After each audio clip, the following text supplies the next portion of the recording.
Alright, hey guys, welcome to my tutorial. It's going to be on conjugate acid-base pairs, and then we're going to look at a current real-world application of a specific conjugate acid-base pair. Alright, what are conjugate acid-base pairs? Well, a conjugate acid-base pair consists of two substances that differ only by one proton.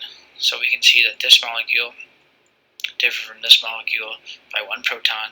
Likewise, this molecule and this molecule differ by only one proton. A conjugate acid is formed when a proton is added to a base. So we see this proton being added to this molecule, which is a base because it has no proton to give, turns into this conjugate acid. A conjugate base is formed when a proton is removed from an acid. So again, we see this proton being removed from this acid, and it makes the conjugate base. So we can conclude that this would be the conjugate acid, this would be its conjugate base, this would be the conjugate base, and this would be the conjugate acid.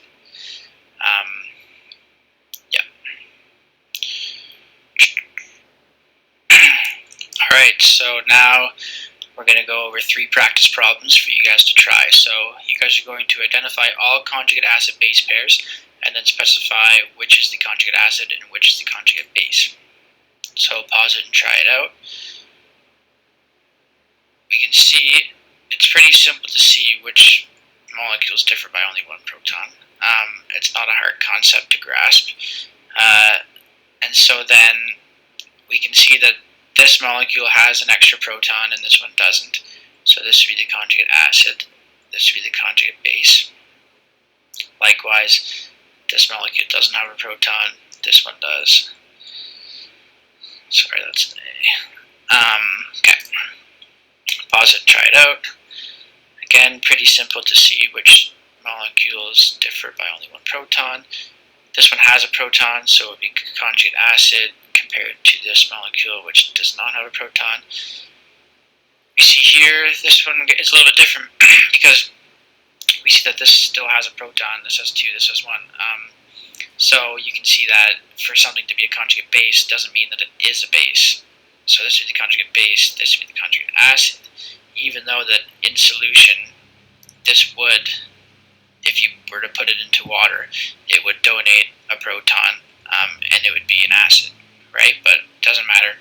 You're just comparing these two molecules. This is the conjugate base, this is the conjugate acid. Last one. So we see that these two molecules differ by one proton. Water and hydronium differ by one proton. We see that this has 3 protons, this has 2. So this would be a conjugate acid, this would be the conjugate base. Again, this molecule is an acid, and so is this one, but it doesn't matter, this is the conjugate base. Likewise, water would be the conjugate base to hydronium, which would be the conjugate acid. And we know that hydronium is definitely the acid.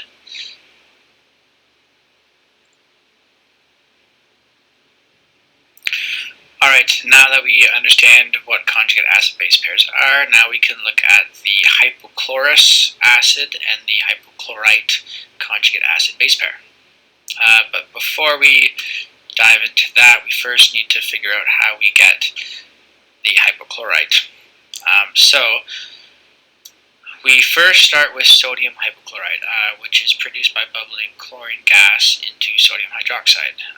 And there's actually a newer and more efficient way via electrolysis of a solution containing water and NaCl, but we won't get into that very much because that would be module 12 talk. So we take sodium hypochlorite, put it in water, and it dissociates into hypochlorite, some hydroxides, protons, sodiums. But now we have the hypochlorite. Then the hypochlorite in solution will form hypochlorous acid and hydroxide ions.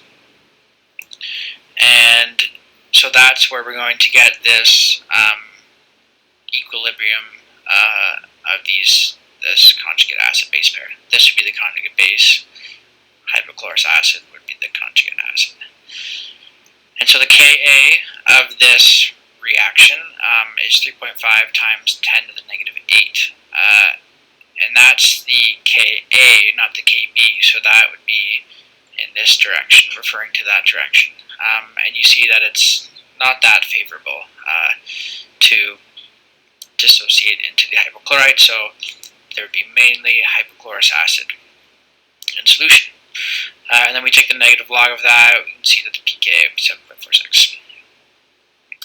So this is what the molecule looks like. We have the hydrogen, oxygen, and the chloride. And why is hypochlorous acid so worth talking about?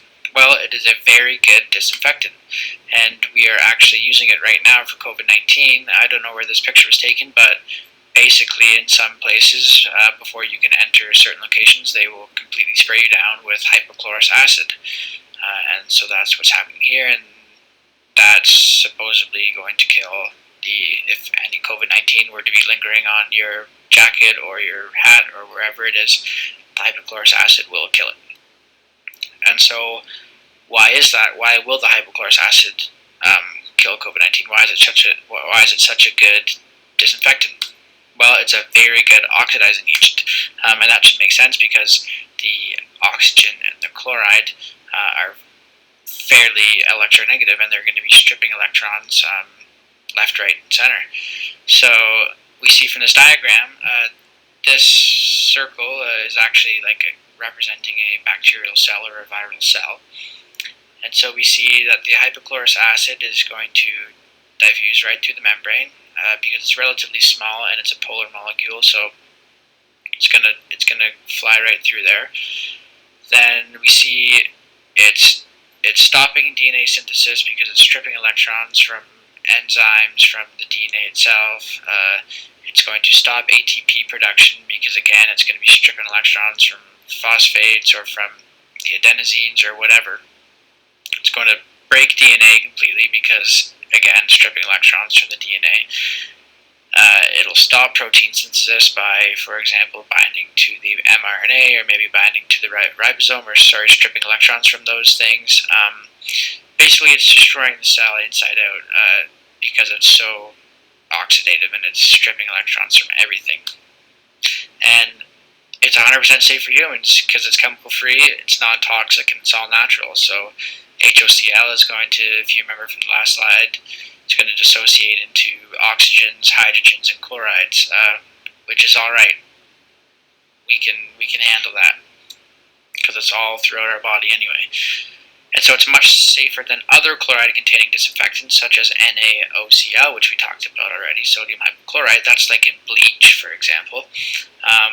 Because if NaOCl encounters an acid, chloride gas is produced, which is very, very, very toxic.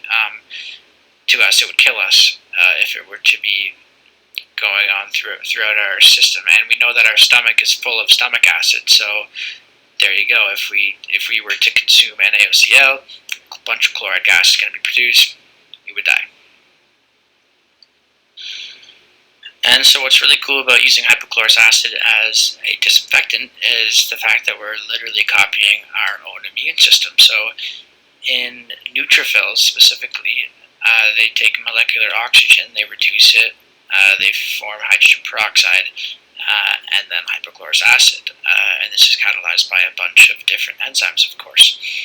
But these neutrophils then do a process called phagocytosis, where they engulf foreign body cells, so bacteria or viral, and because they are full of hypochlorous acid, the hypochlorous acid molecules then just attack these foreign cells and destroy them inside out, like we discussed in the previous slide.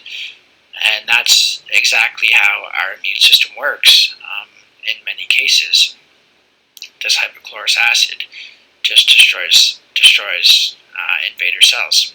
And so that's why we copied it, because if our bodies are doing that and producing hypochlorous acid. Well, why don't we just make our own and then destroy bacteria and viruses outside of the body? And that's exactly what we're doing now with COVID-19. Alright, that's all I got for you guys today. I hope you enjoyed my tutorial. I hope you are more familiar with conjugate acid-base pairs and are familiar with our current best disinfectant that we're using for COVID-19, hypochlorous acid. Thanks.